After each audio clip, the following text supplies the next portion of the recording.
guys, so that's basically it. That was my sound comparison round. I hope it was helpful to you. And yeah, so now we've come basically to the last part of this video, which is my my opinion on these pedals. And again, let's actually start with the oldest pedal, the DD3 by Boss. And to be honest, you know, to me, this is like an artifact from another time. I feel that we've come a long way when it comes to technology. I mean, I do appreciate what they did. And again, I think they really revolutionized the industry with the release of the first compact digital delay. Right, that was a revolution. This pedal is, yeah, an historical artifact. I admire what they did there, but you know, it's outdated pretty much, misses a lot of features. The sound is okay, but nothing to write home about really. So that's the DD3. The ARP 87, again, I like very much.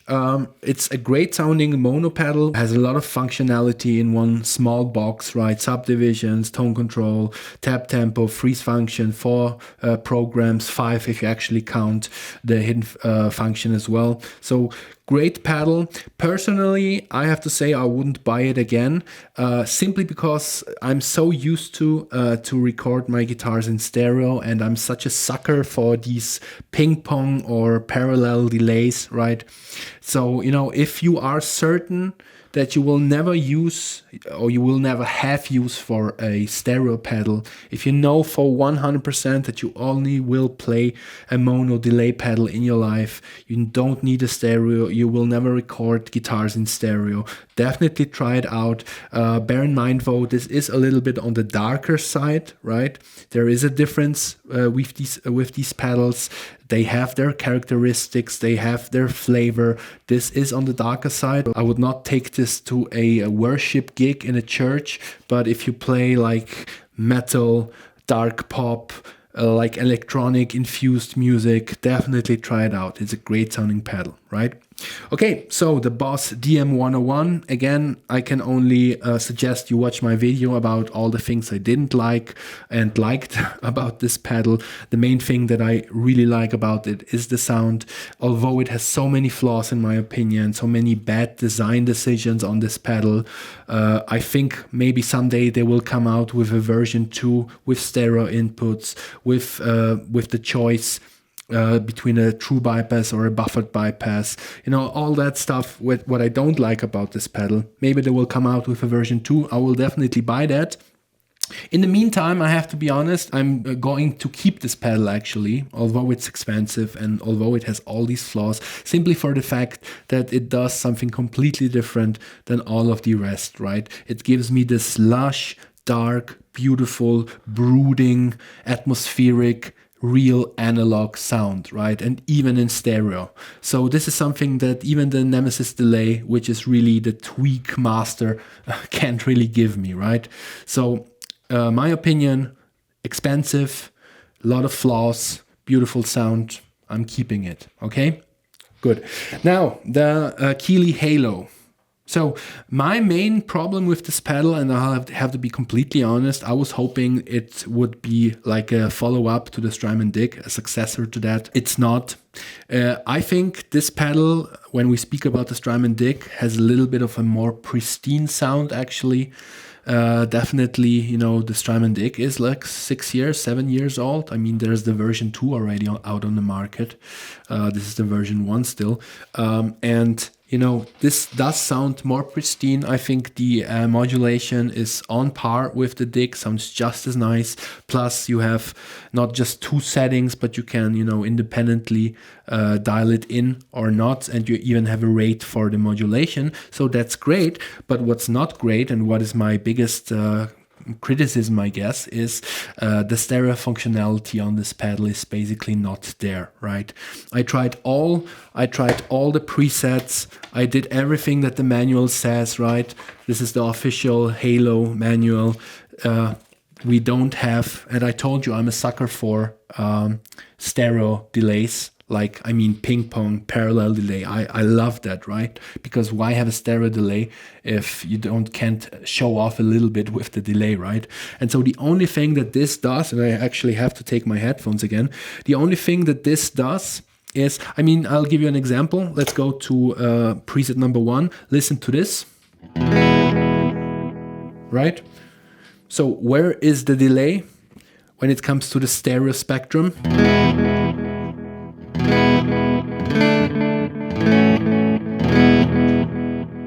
It's perfectly in the middle. It's perfectly behind your guitar or whatever you want to call it, right? It's perfectly in the middle. And that is true for all the settings here. And the only thing that adds a little bit of width, the only thing that adds a little bit of wideness or lushness or, stereo spread basically is the modulation. So this was without. And now let me turn up the modulation. Yeah.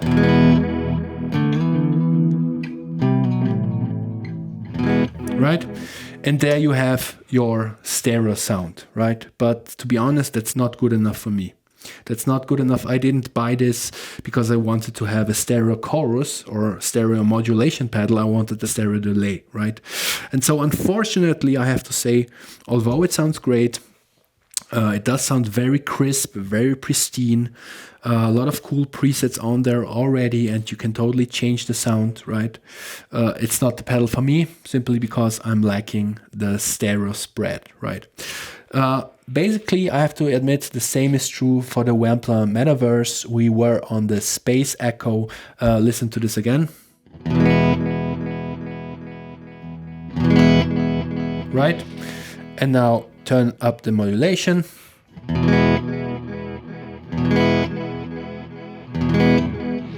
Right? Yeah.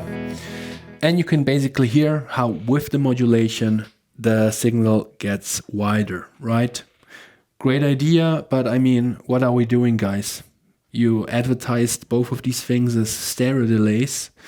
But I mean, yeah, in a sense, they are stereo delays. But what's the point in having your repeats perfectly in the middle, right? I don't get it. I simply don't get it, right? Source Audio Nemesis delay.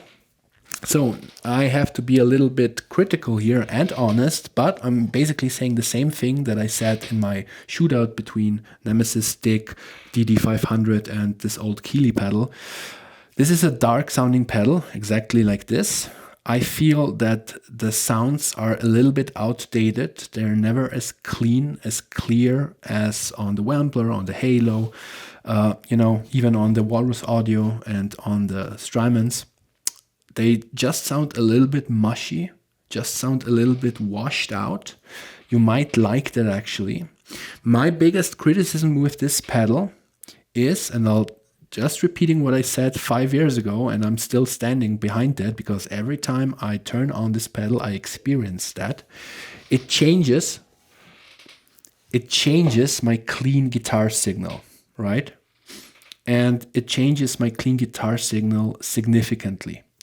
So I bet you will not hear this through the compression of YouTube, but I can tell you, I can describe what I feel, right? If you are a guitar player, you're used to, picking the strings, hitting the strings, and something happens, right? I mean, like the sound that comes out of your amplifier or your headphones, right? The connection between your hand, your right hand, and the sound that comes out of the speakers, right? Whenever I engage this pedal, there's an instant disconnect between how my guitar should react and how it does through the Nemesis, right? So my theory, because this pedal is, I think, the only pedal here that is a digital drive-through. So as soon as you engage the pedal, your dry signal is turned into a digital signal. And even though it's 56-bit, right? So a very high quality, very high resolution, I should say. You can still feel that something is happening. To me, it sounds, first of all, my highs are a tiny little bit gone. The signal loses its crispiness. But the main part is, to me, it sounds as if someone had engaged a compressor pedal, right? So whenever I'm doing something on my guitar and I expect it, to feel a certain way, this pedal definitely changes that.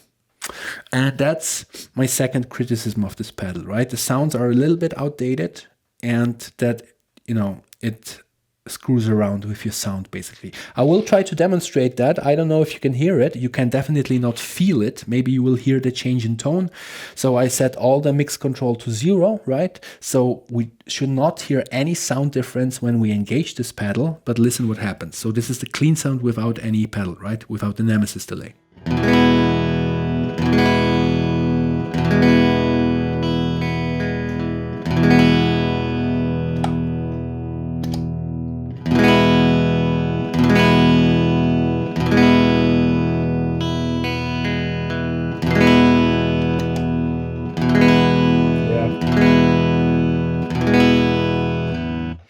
So the difference might be tiny. I'll admit it's totally tiny, and I'll admit your audience will never notice it, right? Your audience will never hear anything. But I can feel there's this little, plasticky quality, this little fake quality suddenly in my guitar signal. And that's why I would never suggest the Source Audio Nemesis delay as your only delay pedal, right? Because of these two reasons. Why I love this pedal though, and why I will never sell it, never in my life, is because this pedal is like this awesome science fiction, outer space delay machine, right? It can do things that none of the others can do. For example, we have this shifter setting, right? And I have no idea how it's set now. I'll just give it my best shot. Oh, yeah, the mix is all the way down, of course. Let's turn up let's make it faster.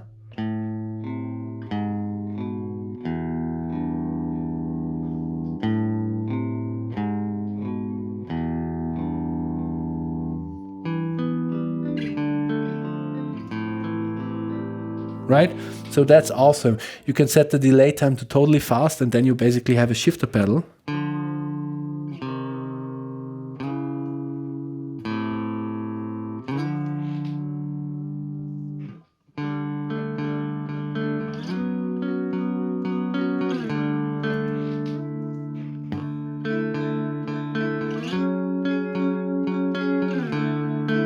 Right? So that's awesome. The helix is awesome as well.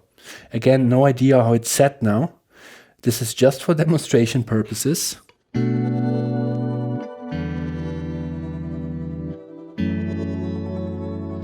Right? So that's pretty cool.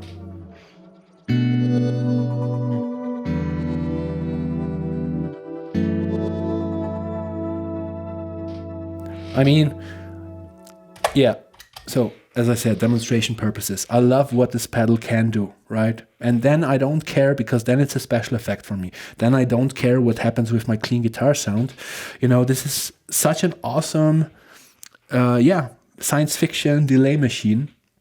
Then I'm going to keep this pedal forever just for this purpose, right? To have this great tool that I can use for some parts, song parts, or even songs, okay? The Strymon Dig is a specialist, definitely. It's basically a one-trick pony. You have to love the sound. I do.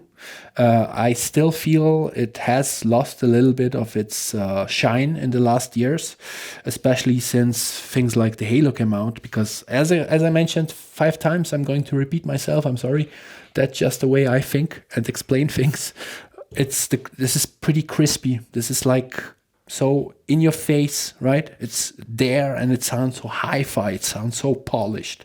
And I'm not saying the Dig doesn't sound as polished, but it's not as hi-fi. It's a little bit softer sounding, right? And yeah, still like this pedal. If ever some company comes out with a pedal that has the sound of the Halo, but the functionality and the dual delays, the 2 taps of the Dig, and the beautiful sounding modulation of both, that's a winner in my book, right? And the Brigadier, to be honest, I really like this pedal.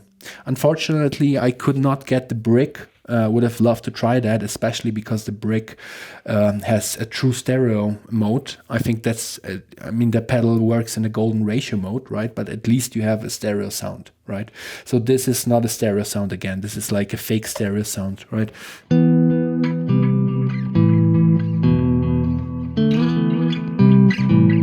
mean, yeah, it is a stereo sound, but it's not what I like. Yeah.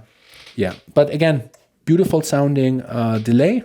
I would not say it tries to be an analog bucket brigade delay and fails. It's just a different sound, basically, right? And of course, it has a lot more features than the DM101, and it's cheaper. And it has stereo inputs, stereo outputs, true bypass, and all that stuff, right? And it's smaller. It's like half of this pedal here, right? Yeah. So basically, that's it, guys. That was my opinion. I hope you liked this video. I would like to hear from you. What did you like? Which pedals here would you keep if you could, or buy if you could, or maybe you have them already? Do you have the Halo? What is your experience with the Halo? What do you think about the Wampler Metaverse? Is it top or a flop? Does someone still play DD3? Would like to know. I mean, it's a perfectly fine pedal, right? It sounds awesome, and you can certainly write great songs with that, right? And again, you know, these things are like only for musicians, right? Because audience doesn't care if you use a DD3 or a DM101. At the end of the day, we're doing this for ourselves, right? Yeah, but let me know what you think. Let me know if this video was interesting. Please be civil in the comment section. You can disagree, and we can agree to disagree, but stay civil. Yeah, so a couple of winners there, a couple of pedals that are flawed.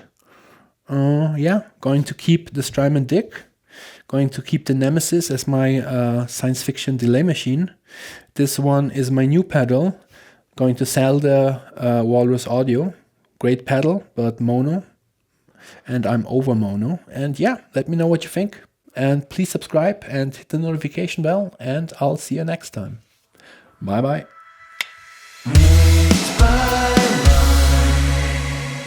With 2 eyes.